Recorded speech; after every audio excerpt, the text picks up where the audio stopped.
अस्सलाम वालेकुम। आप देख रहे हैं YouTube channel cricket with smile. Asia cup तो ख़त्म हो गया, डन एंड डस्टेड हो गया। कंट्रोवर्सीज, पॉलिटिक्स, पता नहीं क्या क्या मिक्स था इसके अंदर। ना ही होता तो अच्छा था, इतना कुछ इसके अंदर हो गया। एंड में भी ट्रॉफी दी नहीं, चले गए। उन्होंने भी ट्रॉफी लेने से मना कर दिया। अभी तक उनके पास ट्रॉफी नहीं आई है। बड़े अजीब हो गए मामलात हुए हैं अभी तक एशिया कप के अंदर। अब मैं इस पर ज़्यादा बात भी नहीं करना चाहता एशिया कप के ऊपर। अब आगे क्या पाकिस्तान क्रिकेट के लिए क्या चीज़ें हमें करनी है, क्या नहीं करनी है, क्या चेंजेस करेंगे, क्या नहीं करेंगे हम। आगे हमारी सीरीज़ आ रही है पाकिस्तान से south Africa. South Africa Pakistan का टूर कर रही है। टेस्ट सीरीज़ भी है, ओडीआई भी है, T20 भी है। पहले टेस्ट होंगे 2 लाहौर और रावलपिंडी में, फिर 3 T20 है लाहौर के अंदर। फैसलाबाद में क्रिकेट वापस आ रही है, 3 ओडीआई होंगे नवंबर के अंदर। तो ये उनके लिए बड़ी अच्छी खबर है। जब भी टिकट्स हैं ज़रूर खरीदें और ज़रूर जाके मैचेस देखें। बड़ी टाइम बाद फैसलाबाद में क्रिकेट वापस आ रही है, ये बहुत बड़ी बात है। सबसे पहले टेस्ट से स्टार्ट कर लेते हैं। अब शान मसूद ही लग तो यही रहा कि वही कैप्टन रहेंगे। मीटिंग भी हुई थी उनकी मोहसिन नकवी के साथ। अजहर महमूद एक्टिंग कोच हैं, बस उन्होंने कॉन्ट्रैक्ट पूरा करना। उसके बाद कौन कोच होगा हमें नहीं पता। बाकी वहाँ पर इमाम उल हक हो सकता है वापसी करते दिखाई दे रहे हो आपको। साइम अयूब देखते हैं टेस्ट में उनको मौका दोबारा मिलता नहीं मिलता।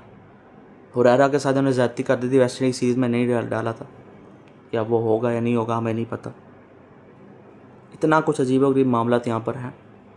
साउथ शकील होंगे, सलमान अली अगर टेस्ट में तो होंगे, इतना मैं कह सकता हूँ टेस्ट में वो होंगे। साजिद खान, नोमान अली होंगे, मीर हमज़ा। देखो सही तरह मौका मिलता है या नहीं मिलता। खुरम शहजाद उन्होंने अच्छा किया, मीर हमज़ा, खुरम शहजाद ने, अब्बास। ऐसे तो यही सारे फास्ट बॉलर हमारे बनते हैं टेस्ट के। शाहीन शाह अफरीदी हो सकता है उनको मौका मिल जाए, पर उनकी आपको पता है टेस्ट मैच वाली वो बोलिंग नहीं वो करते, इतनी रेड बॉल वो नहीं खेलते इतना अच्छा जितना अच्छा ये 3 अच्छा कर सकते हैं। नसीम शाह, बाकी रॉब स्टार हमारे ये टेस्ट फास्ट बॉलर, तेज तरीन फास्ट बॉलर, पता नहीं उनको वैसे भी टेस्ट कितना नहीं है, वो तो नहीं होंगे इसके अंदर।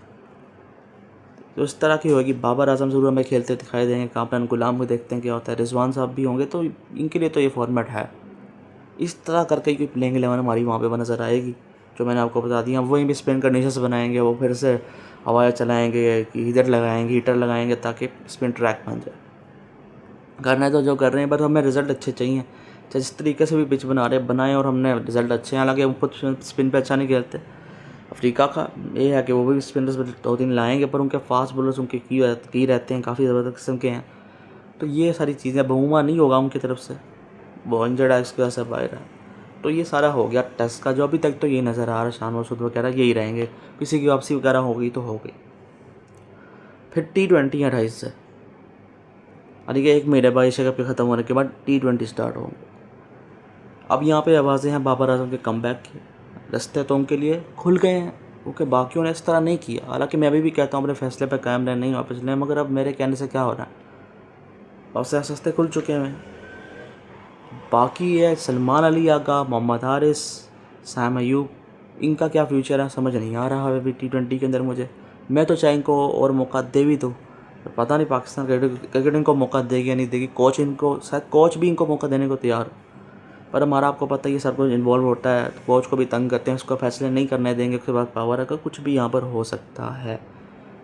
नसीम शाह को लेकर भी होगा क्योंकि आपकी भी वापसी हो सकती है, नहीं हो सकती। एक चीज़ मैं ज़रूर कहूँगा, इस वक्त बाबर रिजवान बाहर हैं, नसीम शाह बाहर हैं, आप हारिस रऊफ और फ़खर जमान को बाहर करें, बस अब उनका डन एंड डस्टेड करें। मज़ीद उनको मौके अब नहीं देने T20 के अंदर। मैं फ़खर जमान को ओडिया में ज़रूर उनको शामिल रखें, बट T20 के अंदर उनको अब नहीं होना चाहिए। हारिस रऊफ का भी पहले वो जाके रेड बॉल क्रिकेट ज़रूर खेलें, फिर जाके कोई बेहतर होएंगे, फिर वो वापस आएंगे T20 के अंदर। इस तरह उनका क्या लाइन और कुछ नहीं उनको समझ आती, दिमाग बंद उन्होंने बॉलिंग की है। इसलिए मैं कहता हूँ कि फास्ट बॉलर्स को रेड बॉल क्रिकेट ज़रूर खेलनी चाहिए। बाकी मैंने T20 के लिए आज से प्लेइंग 11 तैयार किया, आपको बताता हूँ। उसके बाद उसमें चेंजेस आप कर सकते हो, नहीं करना आप देख लो। फरहान से हिसाब ज़्यादा, फरहान ज़बरदस्त एशिया कप उनका गया है, मैं उनसे ही ओपनिंग करवा रहा हूँ। सामी यूब को मैं मौका दे रहा हूँ एक और। बॉलिंग में तो अच्छा किया, बैटिंग में को करके दिखाना पड़ेगा। अब पाकिस्तान में हो सकता है फ्लैट विकेट्स बने, वहाँ के पास 4 रन बनाने का। नंबर 3 मोहम्मद हारिस को ही मौका दे रहा हूँ मैं। स्लैश आप अगर चाहें तो हसीबुल्ला स्लैश, और मैं क्या किसकी तरफ जाऊँ फिर। चौथे पे फिर आगा सलमान है। अगर आप बाबर आजम को डालना चाहते हैं तो फिर किधर डालेंगे, ओपनिंग पे डालना है या मिडल ऑर्डर संभालना चाहिए। ओपनिंग पे आप इन प्लेयर्स को नीचे करेंगे या बाबर आजम मिडिल ऑर्डर संभाल लेंगे। चौथे पे उतना बाबर आजम इतना अच्छा करके दे नहीं सकते, या तो नंबर 3 होता है या उनका फिर ओपनिंग होता है। फिर आपको फिर साइड में जो बैठेंगे फिर बाबर आजम, शाहजाद फरहान ओपनिंग करेंगे, इस तरह हो सकता है। सलमान अली आगा के साथ स्लैश में शादाब खान भी आप रखेंगे क्योंकि उनकी भी वापसी होनी है टीम के अंदर। और अगर सलमान अली आगा को आप कैप्टन नहीं रखना चाहते, शादाब खान आकर के कैप्टन बन सकते हैं, ये एक ऑप्शन आपके पास है। 5वें नंबर पे हसन नवाज़ मैंने रखा, 6ठे पे नवाज़ ही होगा, 7वें पे फ़हीम अशरफ होगा। वसीम जूनियर को मैं मौका दूंगा 8वें नंबर पे। अब्बास फरीदी भी हो सकते हैं, ये एक होगा। 9वें पे आप शहीन शाह फरीदी को ही रखें, ऊपर नीचे आप कर लें इसके लिहाज से किसको पहले भेजना है। 10वें पे बरार रख रहा हूँ और सुफियान भी मैं रख रहा हूँ। अगर शादाब खान अभी वापस नहीं आ रहा, सलमान अली आ गई नंबर 4 पर और बाबर आजम की भी वापसी नहीं हो रही है, तो यहाँ पे 6 बॉलिंग ऑप्शन आपके पास हैं प्रॉपर किस्म के। 3 स्पिनर्स के हैं, एक फास्ट बॉलर के हैं। फ़हीम अशरफ को भी ऑलराउंडर कह सकते हैं, चलो कुछ तो प्रूव किया। वसीम जूनियर का बॉलिंग ऑप्शन है। बैटिंग भी यहाँ पे 8वें 9वें नंबर तक हो जाएगी। तो वहीं कैसे तो यही चाहते हैं कि बैटिंग लंबी हो, काफ़ी मल्टी रोल्स कर सकते हो। उसके बाद पार्ट टाइम में सही में यूब अच्छा कर जाते हैं। 7 बॉलिंग ऑप्शन हो गए, सलमान अली आगा एक ऑप्शन हो गया, तो ये काफ़ी अच्छी प्लेइंग इलेवन बन सकती है। अभी इसमें मैंने फ़खर जमान को और हारिस रऊफ़ को ड्रॉप कर दिया, बाबर रिजवान और नसीम शाह के साथ साथ ये भी टीम से बाहर। मैं अभी वापसी, हालांकि वापसी का भी चांस रहेगा क्योंकि खासे मैंने आपको शुरू में क्या खुल चुके हैं उनकी वापसी के, उनको फिर अब कोई नहीं रोक सकता। तो वो अगर आते हैं तो क्या करना है ये फिर देखना पड़ेगा। नसीम शाह हो जाएंगे हारिस रऊफ़ की जगह, ये भी हो सकता है। हाल बाकी इम्प्रूव तो कोई कुछ नहीं कर रहा, ना बाबर आजम ने इम्प्रूव किया, ना नसीम शाह ने किया। रिजवान साहब को भी मैंने इंक्लूड नहीं किया, मोहम्मद हारिस का स्लैश में मैंने हसीबुल्ला किया, तो रिजवान साहब को तो मेरे बिल्कुल भी डिक्शनरी में कहीं नज़र नहीं आ रहे हैं, वो भी मैं नहीं चाहता। अभी तक इनको मौका दिया कि आप बाहर भी करेंगे ना एक महीने के अंदर, तो उनके पास भी कहने को होगा। सलमान अली आगा के पास मैंने फ़ाइनल खेला, लगे अचीवमेंट नहीं है फ़ाइनल खेलना, जीतना अचीवमेंट होती है, नंबर 1 बनना, जीतना चैम्पियन बनना अचीवमेंट होती है। उनकी बैटिंग परफॉर्मेंस ऐसी नहीं है क्योंकि टीम में जगह बने, जो उन्होंने करके दिखाया एज अ कैप्टन तो फिर भी बन जाएगी। साइम अय्यूब, मोहम्मद हारिस और साइम अय्यूब एज अ बैटर नई जगह बन रही है, मगर फिर भी मैं उनको मौका देने को तैयार हूँ। मुझे उनसे काफ़ी अच्छी उम्मीदें थी, उन्होंने पानी फेरा है। पर यहाँ पे फ्लैट विकेट्स ज़रा होंगी, थोड़ा सा कॉन्फिडेंस यहाँ पे वापस आएगा। हालांकि साउथ अफ्रीका का पता नहीं, मेरे स्क्वाड पे सही तरह देखा नहीं किस तरह का T20 में भेज रहे हैं, कोई यंग भेज रहे हैं, कोई सीनियर प्लेयर भेज रहे हैं, ये मुझे पता नहीं है। बाकी T20 को लेकर चाहिए। बाकी इरफान खान न्याजी के साथ जाती की भी थी, वो तो अब क्या मैं क्या ही बोल सकता हूँ। बाकी इसमें आप देखेंगे ना स्पिन ऑप्शंस काफ़ी ज़्यादा। हमने अगला वर्ल्ड कप है श्रीलंका में खेलना T20 वर्ल्ड कप, तो स्पिन ऑप्शंस वहाँ पर काफ़ी कारगर साबित हो सकते हैं। सलमान अली आगा फिर मौका देना। सैन तलत को मैं इंक्लूड नहीं करूँगा, ये तो ऐसे मैं प्लेइंग 11 बता रहा हूँ, हो सकता है स्क्वाड में इंक्लूड कर लिया जाए, पर मुझे नहीं लगता उनको सलमान अली आगा को एक ही टीम में होना चाहिए। अगर सलमान अली आगा बाहर होते हैं फिर बाबर आजम आ सकते हैं, सलमान अली आगा बाबर आजम एक टीम में नहीं हो सकते, ये आप देख लें। इस तरह का फिर एक ही प्लेयर रखना है आपने। बाकी वापसी मैं नहीं चाहता, मैं पहले ही बोल चुका हूँ, इसी पे स्टिक ऑन करें, फैसला करते हैं, ये फिर पीछे हट जाते हैं। और कुछ लोग कोच पे बोल रहे हैं, इतना अच्छा कोच आपको मिला 2027-28 तक तो इसको कोच रहना चाहिए मेरी नज़र में। टीम बनाने चाहिए T20 की, ओडिया भी इसके पास है। अभी ओडिया सीरीज़ में अब आगे चलकर मैं बात करने जा रहा हूँ उसके अंदर भी, तो इसको मौका देना चाहिए। ये इसलिए ना करें, काफ़ी ज़बरदस्त बंदा है ये। उस दिन हारिस रऊफ़ ने इसके प्लान कर बताया कि नई बॉलिंग की करता, रिजल्ट अच्छे आता। ये आधी एफर्ट भी डाल देता ना, जितने बाकी बॉलर्स ने डाली है, रिजल्ट हमारी तरफ भी हो सकता था उतने गंद करने के बाद बैटिंग के अंदर भी। तो ये सारी चीज़ें अगली फिर ओडिया सीरीज़ होनी है। रिजवान साहब पता नहीं कैप्टन रहेंगे नहीं रहेंगे, क्योंकि वेस्ट इंडीज़ सीरीज़ में तो हम खेलना ही नहीं चाहते थे ना, अब अपने मर्जी के खिलाफ हमें जाना के खेलना पड़ा, झुकना पड़ा वेस्ट इंडीज़ बोर्ड के सामने, तो उस वक्त हम चेंजेस नहीं कर पाए। उसका भी डाउट में मैं हूँ। उसे तो ये तो मुझे लगता है शान मसूदी कैप्टन रहेगा, हो सकता है आगा सलमान ही कैरी ऑन करें हम T20 के अंदर ऐसा कैप्टन। पर यहाँ पे मैं डाउट में हूँ कि रिजवान होंगे या नहीं होंगे। बाबर आजम यहाँ पर होंगे ही होंगे। साइम अय्यूब, फ़खर जमान, इमामुल हक भी अपना केस स्ट्रॉन्ग कर रहे हैं वापसी का, हो सकता है स्क्वाड के अंदर वो हों। अब्दुल्ला शफीक का भी यहाँ पर हो सकता है। टेस्ट में भी आप कह सकते हैं कि अब्दुल्ला शफीक वहाँ पर भी होंगे, पर देखते हैं फिर यहाँ पर क्या होता है। सलमान अली आगा टेस्ट और ODI में तो उनसे कोई किसी को डाउट भी नहीं है, इशू भी नहीं है, मसला T20 बैटिंग के अंदर है, तो यहाँ पे तो वो होंगे ही होंगे। बाकी आपने साउथ शकीर के साथ ज़्यादती की, कामरान गुलाम के साथ ज़्यादती की, तैयब ताहिर को गलत पोजीशन पे खिलाते थे, फिर उसको भी सारा कुछ मलबा उस पर डाला जा रहा था, तो वो अपने ज़्यादतियाँ की हैं। अब क्या हम नवाज़ द बॉलर यहाँ पे भी होंगे, अबरार और सुफियान को आप ODI में भी डालें, नवाज़ यहाँ पर भी होंगे, शाहीन शाह अफरीदी होंगे यहाँ पर, हसन अली और जहाँ पर ऑप्शन है फास्ट बॉलिंग के अंदर, वसीम जूनियर फिर भी यहाँ पर भी वसीम जूनियर ऑप्शन है। अब्बास अफरीदी को आप मौका दे सकते हो बॉलिंग के अंदर, बैटिंग के अंदर। अजीबुल्ला को वैसे ऐसे अब नीचे तो मौका दे नहीं रहे, यहाँ क्या दोगे। एक ओपनिंग में एक ऑप्शन था हमारे पास फरहान का भी, पर फिर इतने सारे ऑप्शंस का हमने क्या करना है जब हमने तो उसमें से 2 या 3 ही बंदे को ट्राई करना है। ये सारी चीज़ें यहाँ पर हैं। T20 का मुझे नहीं पता, पर बाबर आजम फ़ैन इतना ना हो कि ओडीआई और टेस्ट में तो वो ज़रूर है वहाँ पे। तो उनसे मैं तो उनका कोई रिप्लेसमेंट मुझे कोई नज़र नहीं आ रहा वहाँ पर, और ना ही कोई होगा अभी तक जो नाम बनाते हैं।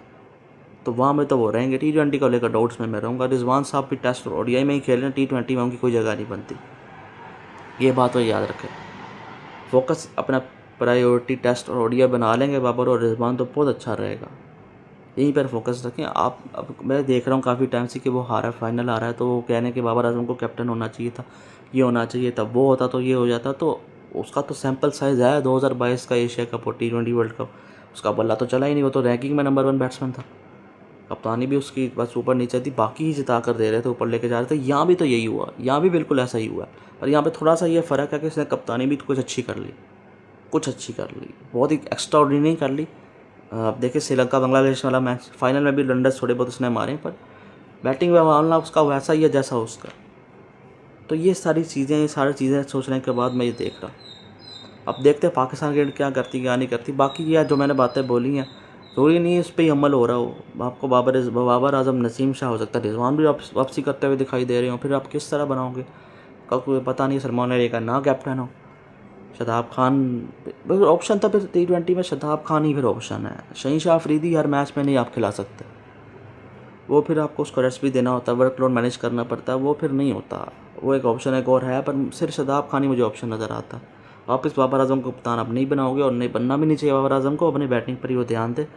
वेस्ट इंडीज़ को खेलना चाहिए था जो उन्होंने नहीं खेला, ना कि उनका फैन क्लब जो समझे भी खुश वो हो सकते हैं, क्योंकि वो वापस ज़रूर आ रहे हैं। ओडीआई टेस्ट में तो वो हैं, पहले तो टेस्ट ही सीरीज थे, आप वो एंजॉय करें। देखें पाकिस्तान के पास गोल्डन चांस है टेस्ट के अंदर WTC फाइनल खेलने का। घर में वाली सीरीज़ हम कम से कम जीते हैं, और ये वाली सीरीज़ हमें जीतनी चाहिए। अच्छा चांस हमारे पास मौजूद है। तो सबसे पहले अभी तो मेरा फोकस अब टेस्ट पे आएगा, क्योंकि अभी टेस्ट होने जा रहा है। तो काफ़ी हम टेस्ट क्रिकेट नहीं खेलती, नहीं वहाँ भरनी चाहिए। 3 मैच की सीरीज़ तो होनी चाहिए, जो हम नहीं सोचते। ना ओडीआई पे ज़्यादा ध्यान है, T20 में ज़्यादा ध्यान दे देकर भी हमने क्या ही जीती। हम तो 2003 फाइनल हार गए, 2022 में 2 हारे, 21 में एक सेमीफाइनल हारे थे, और 25 में एक और फाइनल हार गए हम। क्या ही जीत लिया हमने फिर इतना T20 पे ध्यान देकर भी, कुछ भी नहीं जीता। मेरा अभी ये कहेंगे कि उसको वापस ले आओ, इसको बाहर कर दो, आप जो मर्ज़ी करके देख लो, ये हमारा बेड़ा गर्क ही जाता है। अब हमने फिर भी कुछ नहीं करना, हमने वही करना। T20 क्रिकेट में दुनिया बहुत आगे निकल चुकी है, बड़ी बड़ी टीमें। इंडियन टीम को देखें, Australia, south Africa, England, New Zealand बहुत आगे हैं।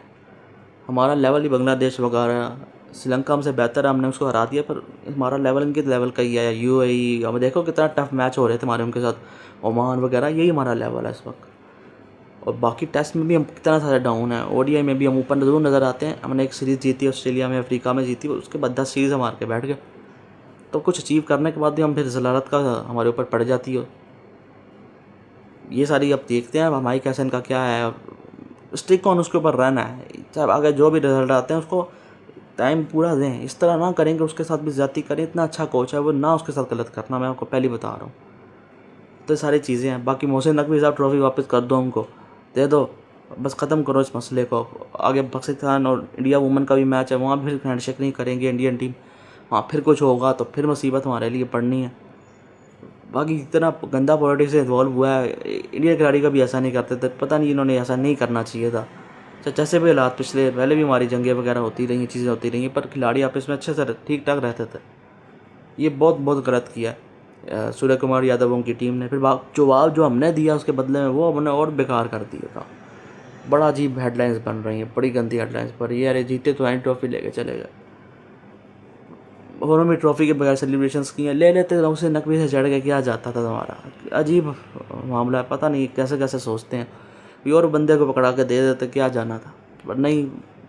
बस अजीब व गरीब हालात है हमारे भी, आप इसमें पता नहीं कब ठीक हो रहे हैं। देखते हैं पाकिस्तान क्रिकेट क्या करती है। इसी के साथ वीडियो करें लाइक, चैनल करें सब्सक्राइब। अल्लाह हाफ़िज़।